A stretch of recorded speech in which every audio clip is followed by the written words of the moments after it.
એક જ્યારે એક આપણા દેશનો સૈનિક હોય, એ સૈનિક જ્યારે એના ઘરેથી જ્યારે એના ફેમિલી પાસેથી રજા લેતો હોય, ત્યારે મારું ઓલ ટાઈમ ફેવરિટ એક સોંગ છે.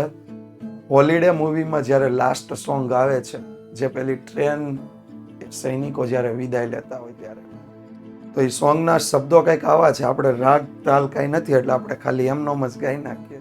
यूं ना लौटा में आने वाले साल को मेरी वर्दी बोले, मेरा हाल तो नैना अश्क न हो, नैना अश्क न हो, यूं तन्हा तन्हा मेरे ख्याल में, नैना अश्क न हो, नैना अश्क न हो.